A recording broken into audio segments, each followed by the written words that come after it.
Here he comes. Good morning and welcome to the Hawaii State Ethics Commission. It is the 15th of January and the time is now 9:01. And I believe we should have roll call. You are here. Please indicate if you are alone. Or if there is somebody present with you, starting with Vice Chair Tobias. And alone. Thank you.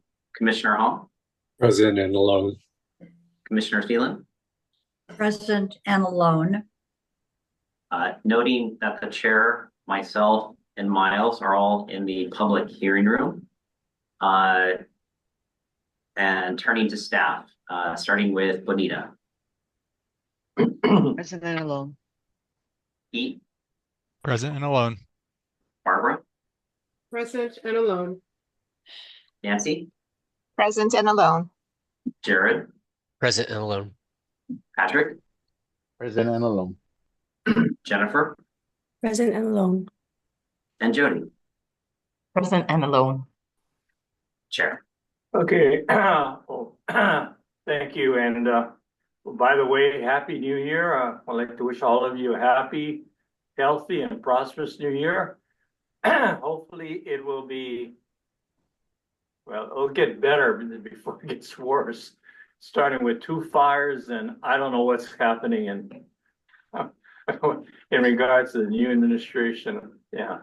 But anyway, Happy New Year.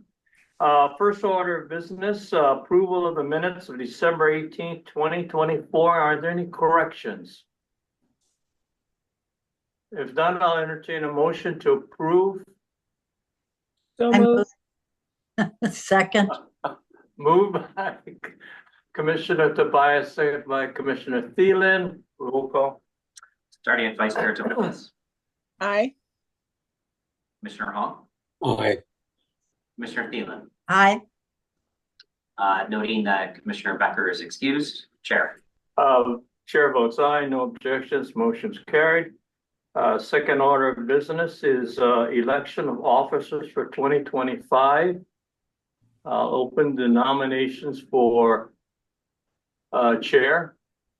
So actually, Chair, in the past, just to give you the option, the commission has deferred the election until July with any new commissioners coming on board. So it is up to the commissioners, and will our bylaws require us to put this in January, but in the past you've deferred it till July. So leave it up to you and the commissioners. What should druthers, commissioners? I move delay to July. Is there a second? I'll second it. Move and second, we defer elections of, I guess, the chair and vice chair until July. Any discussion? All in favor, roll call? Starting with Vice Chair Tobias. Aye. Commissioner Hall. Aye. Commissioner Thielen. Aye. Noting Commissioner Becker's excused. Chair. I guess I'll vote aye. All right. Thank you for the vote of confidence to continue on until we see the July. Anyway, so next, director's report, education, training report. I'd like to turn it over to Benita with some very detailed reporting. Good morning, commissioners. So in your material, we have the update on the training and education components of our program. We conducted 2 lobbyist trainings already this year in January 2nd and the 10th regarding the lobbying law. We have an ethics refresher on Friday for House members that Robert will be conducting. And then we also have a general ethics session next week that Key will be leading and I'll be assisting. Lobbyists who have not yet taken the training, they will be able to access the self-guided module online and complete their training before they register this year for the new legislative biennium, which starts today. And the rest of the schedule is already posted on our website. In terms of the training stats, just to briefly review, Based on the December 31st data, the overall results are looking at 88% for the agency employee side and about 95% for state board members. So, overall, I think we've really achieved high levels of results, and we have and will continue to work with just a few number of agencies and boards just to kind of help them, continue to make progress. The priority for this year is really to focus on content and curriculum, right? To improve the current modules and education material, just to make sure that we're constantly refreshing and making sure that the information is making the most impact on our attendees. And in terms of governor's office is working with our office and several other agencies to hold a new board members orientation, hopefully in July. They used to do these trainings and orientations in the old days, and I think they're trying to reinstitute that, trying to reach out to new board members just to give more information, not just ethics, but sunshine rules, procurement, state process, governance, just providing more information to state board members. So we're working with the governor's office to provide assistance on the ethics portion. In terms of disclosures, just a real brief update. Legislators' disclosures, their annual disclosures are due January 31st. And there's a new financial disclosure requirement that applies just to legislators that requires them to report their lobbying affiliations. And in terms of lobbyist disclosures, as I mentioned, the new session starts. So we're going to be seeing an uptick in registrations. We already have the May-December expenditure reports are due at the end of this month. And then the new requirement for lobbying bill reporting, that kicked in January 1. And we've already posted the new FAQ guides and disseminated that information to lobbying firms. So people are getting informed of that. So that reporting will be seeing more data. And so hopefully we can do something with it to kind of identify and analyze who's lobbying on what bills specifically, and provide more information both to the public and to the commission. If there are any questions, I'll be glad to answer it. Well, first of all, congratulations. You're only two percentage points away from the 90. Well, technically, if you average it, I am there. I was ready for that. Well, it's very impressive. Thank you. Good job. Second question I just asked Robert. Correct me if I'm wrong. The lobbyists have to take training, right? And, right, before they register. So if they haven't done if they don't pass our very stringent exam, they can't lobby, right? Well, they would be in violation if they didn't take the training, and we would know that. So, but yeah. What's the answer to my question? Well, it'd be an enforcement matter. So if they fail to take the training or fail to register, fail to report, that would be considered violations of the lobbying law. Well, if I'm not mistaken, the training is you got to go through this little yes, no, and answer all these questions, right? And you pass. It was a hard question. It was a hard exam for me. But anyway, if they don't pass that, they can't lobby. I think as a pragmatic matter, that is true. But pragmatically, the questions are designed so if they don't get the answer right, they try again until they get it right, and then they're able to proceed through with the self-directed training. Also, a number of the lobbyists do take our live training. We have a remarkable number of lobbyists who sign up every January to take the live training. So in general, the lobbyist community seems to be really on board with the training requirement and or just voluntarily doing it. So I'm not as concerned with the lobbyists per se. But again, to register, they have to indicate they've done the training, and we were able to compare our training stats to make sure they actually are doing it before they register. So theoretically, we should have 100% of all lobbyists, registered lobbyists, having taken the training. Okay, well, that's good. So you answered my question. So I'm glad to hear the fact that they're all on board and they know what they have to do before they go and lobby. That's my main concern. since we have some, I guess, concerns in regards to lobbyists. Any other questions? Okay, Okay, thank moving you. right along. Guidance and assignment statistics. Sure, if I can turn that over to Keith. Sure. So basically, as you can see, for year 2024, 424 complaints received, 417 closed. So again, pretty much closing out what comes in. One thing I did notice in the stats is that in 2023, we had 329 new matters, and in 2024, we had 424 new matters. So we've had a significant increase in the complaints. And going forward, we're intending to sort of spruce up the enforcement statistics, particularly in light of the new SharePoint. So we'll be examining what type of additional statistics we can provide on enforcement going forward. Oh, good. Congratulations, because I noticed in 2024, we got them in and we got them out. I think the last only one I see is the one from 2022. It's going to be taken care of today, I believe. So good job. Any questions from the commissioners? Okay. Next. Commissioners, if I can briefly review the Q2 report, quarterly report ending in December 31st, 2024. What page? So this is on page 29. If you take a look loosely, just on percentage of budget expended, we're at 48.4%. So we're tacking a little bit under our overall budget. A couple sort of stats for this quarter that are unique. We have a fairly high out-of-state travel, which is reflective of the participants attending the COGL conference.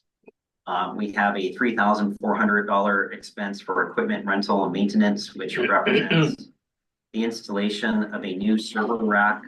So it should be a one-time expense that hopefully lasts us another 5 to 10 years. And then we did induce subscriptions and training. We have sort of a high number, which is reflective of COGL renewal and a number of HSBA or Hawaii State Bar Association renewals for the attorneys working in the office. Otherwise, I think the expenses are basically in line with both what was budgeted and sort of within what is normal for us. Maybe one other thing just to flag on page 30, which is on the second page of the quarterly report, the legislature allocated funding for a hazard pay. This is for all state employees who worked during COVID. So this is true of every department. And we made our first allocation per, again, the specified amount for hazard pay. There will be one more payment, approximately of $60,000 for the entire staff overall. Again, this is just in conjunction with what has been allocated for all state employees. We actually will have a fair amount left over, which we're still trying to understand what we're supposed to do with that funding, and hopefully I'll be able to report back on that. Am I correct to also note that actually our budget for this year is less than what it was? So we're really actually giving back to the state. The past 2 years, we had given back approximately $70,000 what was budgeted. And, I think for at least the past decade, this office is, I think, taking great pride in staying well under budget and returning those funds and trying to be, as fiscally prudent with money as we can. I think that's very good. Did anybody thank us? Not to date. Okay. Well, all good deeds sometimes don't get recognized. Do the commissioners get hazard pay too? Unfortunately not. All right, it's all I'd ask. All right, thank you. Any questions, by the way? Okay, not moving right along. Consideration of the 2024 annual report, ethics annual report is that? So Commissioners, this is a statutory requirement that we produce an annual report. Typically, we have attached it with our testimony to the legislature for our budget. We also post this online. I view this as a opportunity for us to do some self-reflection, but I also see it as a historical record, sort of indicating what's happening, allows us to see trends, allows us to see what's going on. The draft report that you have in front of you was a bit rushed. Essentially had to wait until the annual statistics were done or completed in the end of December, and then sort of turn this around quickly in order to be able to meet the Sunshine Folder deadline. So again, this is a draft. I would like to still incorporate some of the educational statistics that you saw earlier with regards to the overall participation in our trainings. And I think we have some enforcement statistics we'd like to build in here too. But we also want to give the commissioners an opportunity to review the annual report and get any comments, input from them as well to make sure that we're incorporating that, accordingly. So let me pause there and see if there's any questions or any comments on it. Do you need the approval now, or you give them an opportunity to review again? Or if they have reviewed, you just have a motion to approve? Is that it? So traditionally, we have not approved, had the commission actually approve the annual report. I think it's probably a timing matter. There's no reason why you couldn't approve it, but for us to be able to have it done sort of by the end of January, it's just difficult timing wise. What we did last year, which I think is a good process, is to basically ask, obviously if any commissioner has comments now, warmly receive them. But, we can basically say in the next 2 weeks, if you have comments, to submit them into me and we'll incorporate them into the report. And then we'll issue it at the end of the month. Did everybody hear that? By the end of January, if you have any comments in regards to the report, send them in to Robert rather, and they'll incorporate it in the annual report. But I guess it's unnecessary for us to approve it, right? I don't, again, historically, the commission hasn't, so. Okay, what's your druthers, commissioners? Anybody want to have a motion to approve, or just leave it up to the staff as presented? And if you have any concerns, just submit it to Robert. Yes, Commissioner Tobias. I just think it was for a draft. I think it was particularly well done, and it gave a lot of really good information of what we have done over the year. And I'd just like to commend the staff and Robert on that. Anybody else? Okay, I guess seeing no druthers in regards to having an approval by the commission, we'll proceed as we get 2 weeks. If you want to review it again, or if you haven't review it, any comments or concerns, send it to Robert. Any objection on that? Okay, thank you. Next, anything else on that? No. Now, Next, item 5, media reports. so commissioners, this is again, the standing item for us to have the opportunity to discuss any reports that have been media or topics. And I confess I did not do my homework in reviewing what's been submitted this past month, so I don't have any particular media or news stories to flag for you. However, again, it's a standing agenda item, so if there's anything that commissioners would like to bring up or talk about that was in the media, please feel free to do so. Commissioners, any comments or in regards to the media's reports that be coming out? I thought they're very interesting, especially from other jurisdictions. I kind of enjoyed reading. They stick in the civil beat in regards to. I think I won't mention the report, but it's interesting. There is a big brother out there watching. Like I just think.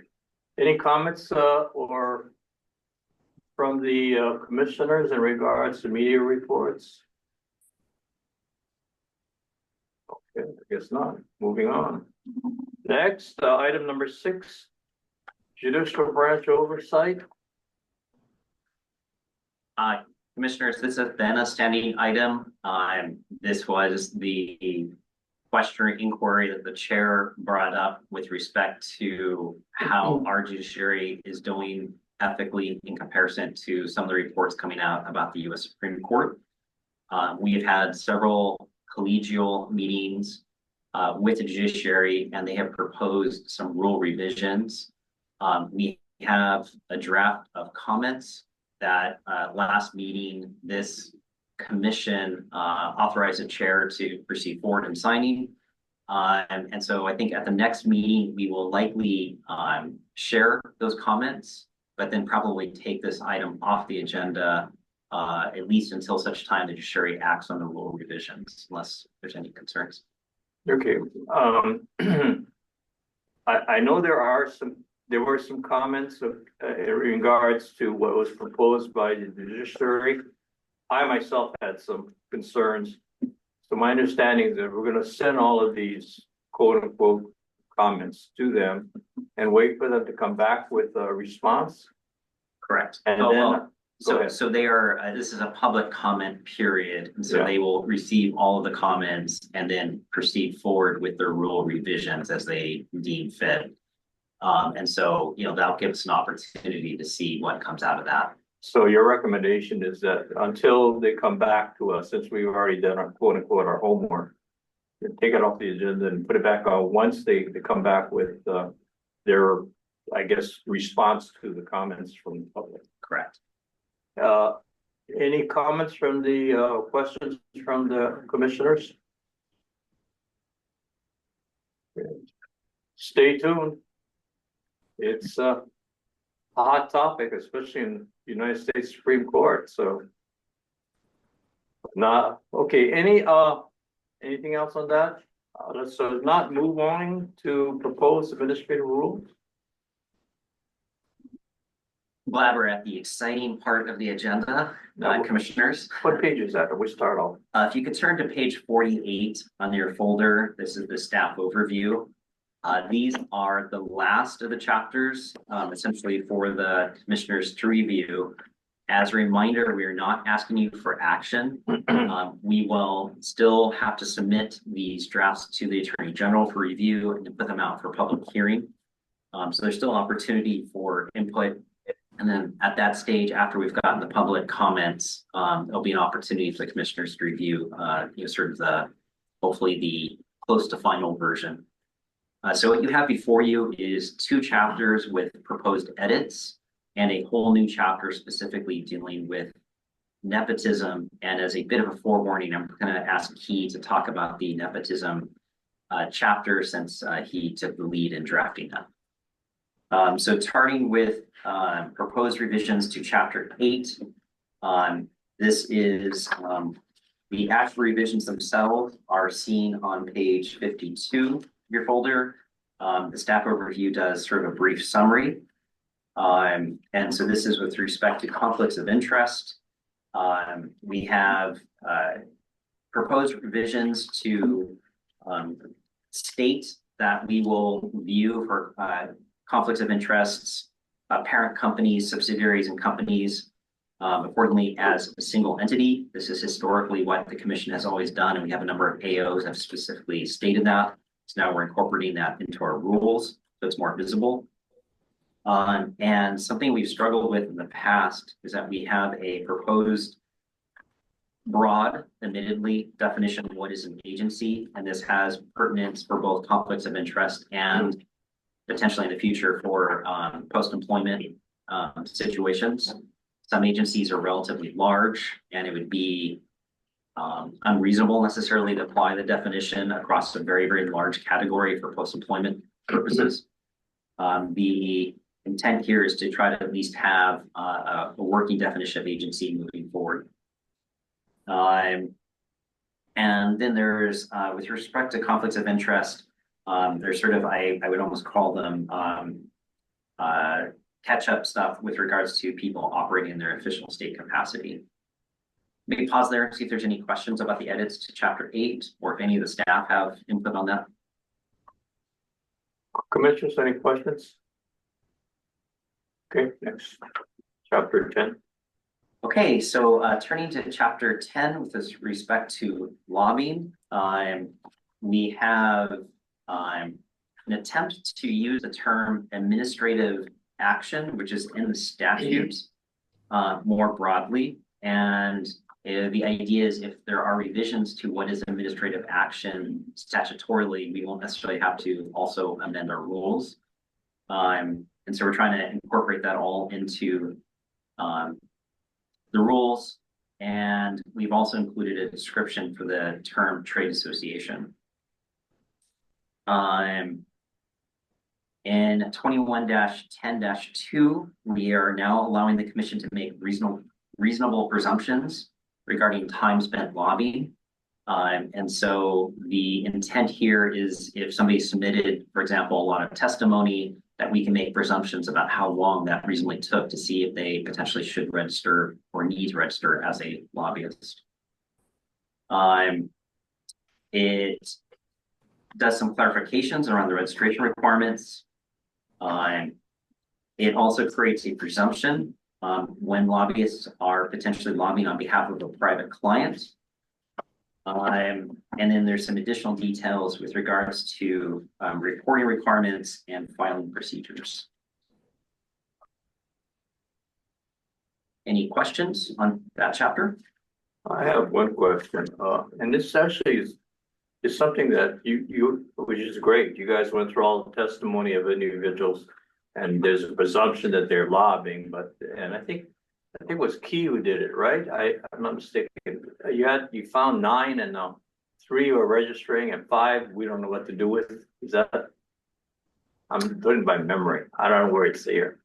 So that is a topic that's being discussed in our adjudicatory Understood session. So yeah, but I mean, for private, for transparency, the commission has been reviewing all testimony submitted with the requirement in the chapter that we are investigating allegations of misconduct and making sure the lobbyist chapter is being complied with.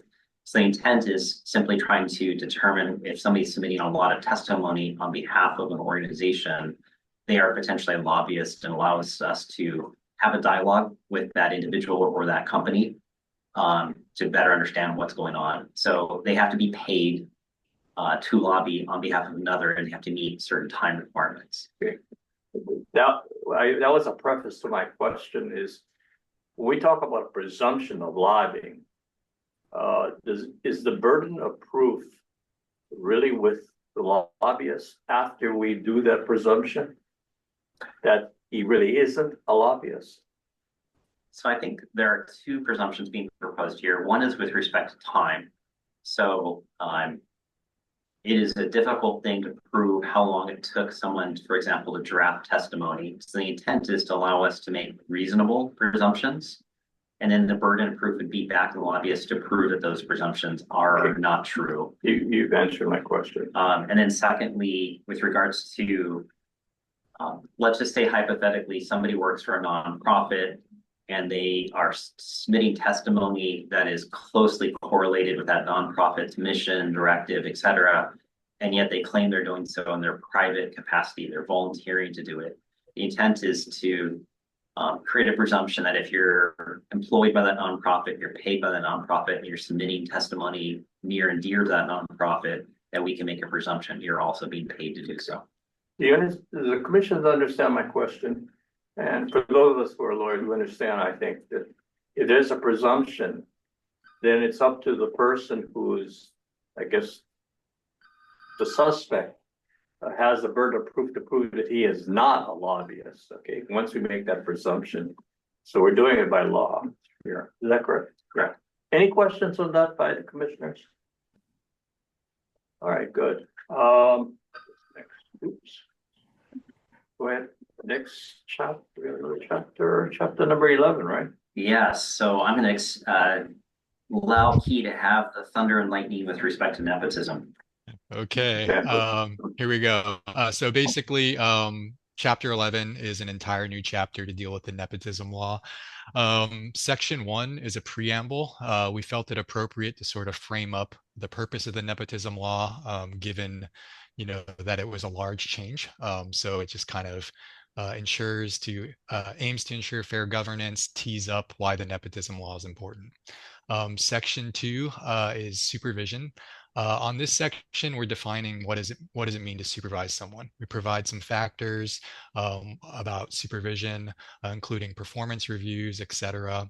And then we also kind of provide a mechanism for employees to seek advice. So we've had instances where people are unclear whether or not they're supervising someone. They can come to us, and it's going to be a public, if we say that someone is not supervising and allow an employment relationship to go forward, that would be public in the same fashion that we do a good cause exception. Then section 3 pertains to disqualification. So under the nepotism law, you have to disqualify yourself from taking action affecting relatives. So supervisors can do that. And then we also deal with small agency situations. So as you folks have seen in the public nepotism exception applications, there are situations where it might not be acceptable for someone to disqualify themselves. For instance, in our office, a 12-person office, everyone on site, if we had someone that, was supervising their sister, disqualification might not be effective. So this provision aims to sort of, prohibit that disqualification in certain situations. Then the next section is the good cause exception. And this basically codifies our existing practice of dealing with good cause exceptions. But it does add a list of factors for the commission to consider. So it'll be a little bit more of a structured approach. We tried to,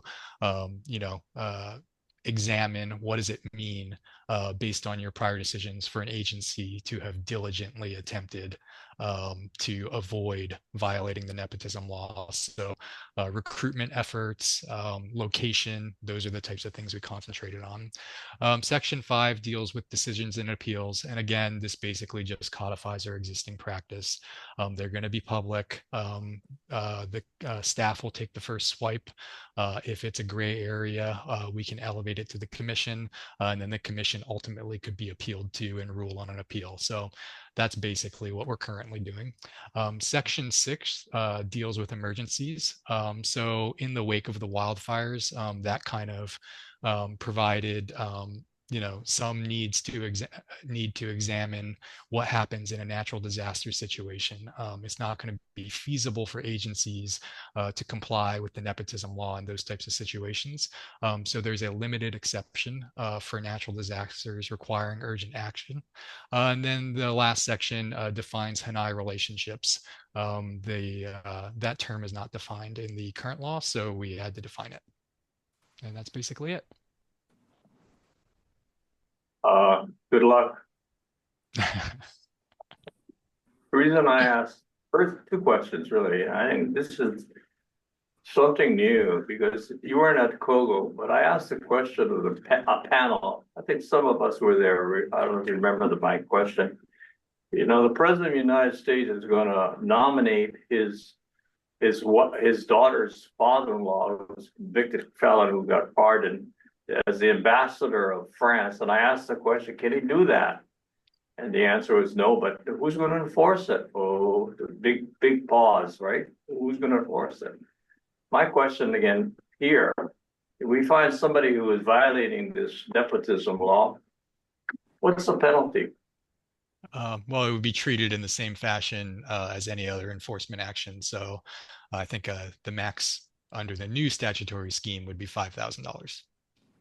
And can we issue an injunction?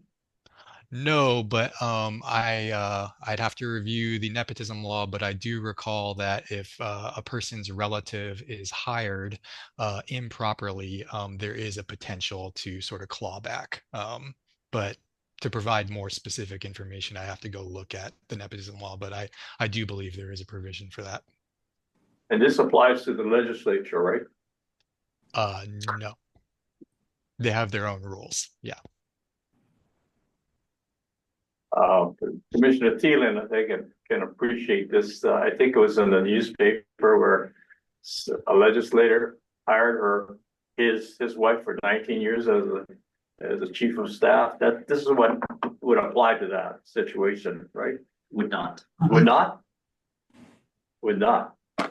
So again, this nepotism statute is applicable solely to the executive branch. Ah. Yep. That's all you There can say. there were a Commissioner number of- Thielen, yep. Number of legislators that had family members working for pay in their offices. Okay. Yep. Sorry to hear that. I mean, well, anyway, at least we can take care of 60,000 plus state employees. Any other questions? Comments? All right, is that?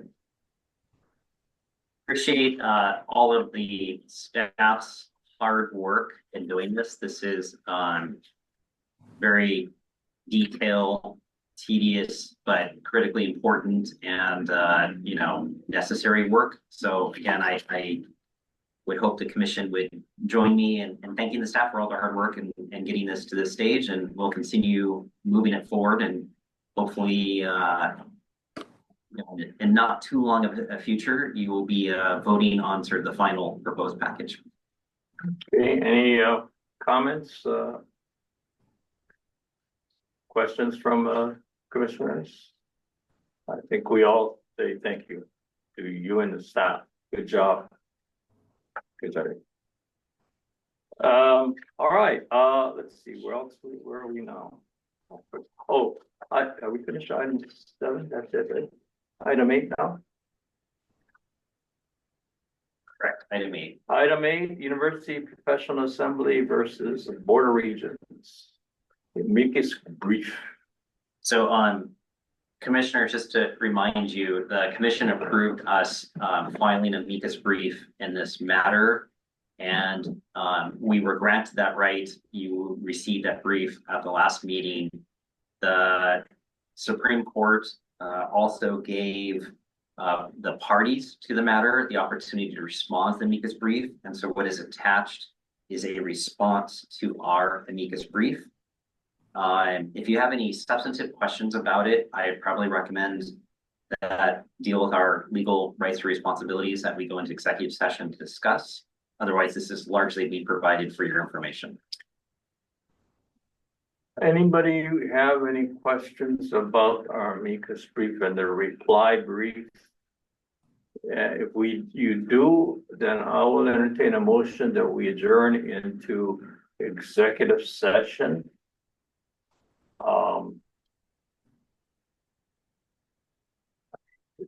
I have a question, but I don't want to. I mean, I just should ask you. If it's general nature, we can talk about it, but I think if it's going to be substantive, then we should probably go into executive session. Well, I'll ask the question. You tell me. Okay, I'm going to ask the question. I'm going to ask Robert if we should go into executive session. I thought it was. The big question I had is, they're going to decide whether or not we're a court or not. I mean, that was one of the big items. So you can call me judge if the answer is yes. But the question is, do we really care? I mean, we did our job, and really it's between the Board of Regents and the university, the union. That's my question, that's all. I think I can answer that in a general fashion. Okay. One primary concern would be whether or not an individual's personal misconduct, the failure to abide by the ethics code, should be one potentially paid for by the state. So any fine or settlement being compensated by the state instead of being paid for by the individual, I think is of a concern, because part of enforcement is that there is some personal responsibility. We've always held that the ethics code is a personal responsibility. And then the second one would be to the extent that the state is paying for representation, it would make our informal process, our administrative process, potentially longer, more cumbersome, more court-like, to you use the term. And, that may not have been what was originally intended, by anybody in this regard. Okay, that answers my question. Any follow-up questions to my question from the commissioners? Do you understand the explanation? Okay, it's a good brief. Be interesting if they do consider us a court. Anything else on that? All right. No comments or concerns, commissioners, on that? Okay, moving right along. Evaluation of the executive director. Who's gonna take care of that? So I know it's a little awkward for me to do it as well. I hope you don't mind. I did prep the staff overview, and if the commission wants to go to executive session to discuss the process, Benita will certainly help with that, and I'll happily step out. Just commissioners, to remind you, I think one of your most significant powers and responsibilities is to evaluate my performance, to the extent that it reflects the overall performance of the office. And so I want to be very respectful of that responsibility and power, and also be very open to comments, directionality, the importance of having an executive director that's sort of marching in tune with the policies and priorities of the commission, obviously, is critical. In addition, want to make sure that the evaluation process is as useful and as least time consuming for you as possible as well. So just trying to find a process that is smooth, efficient, allows you to do all that what you want to do. So the proposal here is to look at the goals that were set last year and how we're doing in those goals, sort of an objective overall performance review of the year.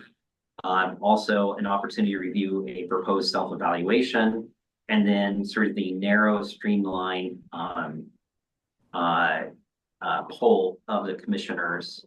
I think in the past, maybe the number of questions was greater than it needed to be. And so I think last year we used a more streamlined approach, and we're proposing to do the same thing here. And those would be collected by Benita and averaged, and that information will be provided to you.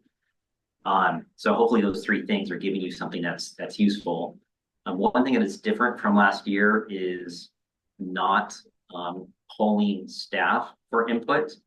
And part of the reason why is I do not believe, under a conservative interpretation of case law, that those answers could be protected from a confidentiality perspective. And I did not necessarily want to have a situation where staff's comments or evaluation, is now potentially public. So trying to find other mechanisms to allow the staff to provide their input in an anonymous fashion, if they so choose, or public if they wish as well. So again, really the intent of that is to protect the staff to some extent. They don't feel like they're having to make comments that are going to be very visible in public. But again, I think that's something for the commission to consider, and just sort of acknowledging why we're proposing it in that direction. Unless there's an objection, I'm gonna entertain a motion that we adjourn into executive session, and have Bonita just review the process so that we're all on the same song sheet in regards to the evaluation of our executive director. And I'm gonna ask Robert to leave the room. This is strictly just so we can make sure we're all on the same, again, same wavelength in regards to the evaluation, which is very important. So I'll entertain a motion that we adjourn into executive session. I so move. Moved by Commissioner Thielen. Second. Seconded by Commissioner Tobias, or is it Commissioner Hong? Commissioner? I'll defer Tobias? to Commissioner Okay. Tobias. All right. Roll call. Starting with Vice Chair Tobias, Aye. Commissioner Hong, Aye. Commissioner Thielen, Aye. noting Commissioner Becker is excused. Chair. Chair votes aye, no objections. The motion's carried. We are now going into executive session. we in? Okay, we're back into sunshine session, and we just left the executive session. Bonita, where are you? The commission had discussed with council regarding the commission's powers, duties, and privileges. Oh, there you are. I see. Okay, go ahead. I'm sorry. Privileges, immunities, and liabilities concerning the evaluation process and ensuring that the process is compliant with state law. The commission overall recognizes and values the input of staff, but in light of the pending Supreme Court appeals or appellate court appeals regarding these issues, the commission recognizes that for this year, they will proceed with the proposed evaluation process as recommended in the staff overview until the Supreme Court has kind of addressed and resolved these kind of issues regarding the UIPA and Sunshine Law exceptions. So the commission can make a motion to approve the process and the poll questions, and I turn it back over to the chair to address that issue for the actual vote. I will entertain a motion to, in regards to accepting the proposed process to evaluate as presented by the staff in regards to evaluating our executive director. Is there a motion? I'll move. Moved by Commissioner Hong. Is there a second? Second, Moved, seconded by Commissioner Tobias. Any discussion? If not, all in favor, roll call. Starting with Vice Chair Tobias, Aye. Commissioner Hong, Aye. Commissioner Thielen, aye. recognizing Commissioner Becker's excuse, Chair. Chair votes aye. No objections. The motion is carried. Thank you very much, and thank you, Bonita, for your advice and counsel. All right, moving right along. Item, oh my gosh, it's still there. Item number 10. Akana. Chair, no updates on this matter. How long has it been since it's been up to the Supreme Court? Why are they taking so long? And it's not a rhetorical question. I mean, is there a hang-up? I Do you know? don't think we have any visibility into what the Supreme Court's discussions are. Okay, okay. Anyway, any questions on Akana? I just hope this is resolved before my tenure is over. We can put a standing note in the agenda if you'd like. For those of you who don't remember, when I got on this commission 6 years ago, I forgot what it was. That was the first case, 1 out of 3 in the history of this commission that we had an actual hearing. I mean, full blown, I call it a mini trial. And it went very well. We had a former judge, Ray Gralty, so leading the charge as the chair. So, well, okay. Any questions? Anything else we have? Move for adjournment. Move by. Second. Because I think Move we should by- actually just go to the next session right Moved after by this. It's Commissioner Hall, given the seconded time. by Commissioner Tobias to adjourn. Roll call. As Commissioner Gralt used to say, with gusto, move to adjourn. Starting with Vice Chair Tobias, Aye. Commissioner Hong, Aye. Commissioner Thielen, Aye. recognizing Commissioner Becker's excuse, Chair. Chair votes aye, and the time is now 10:27. And I vote aye, and no objections, the motion's carried. We will adjourn.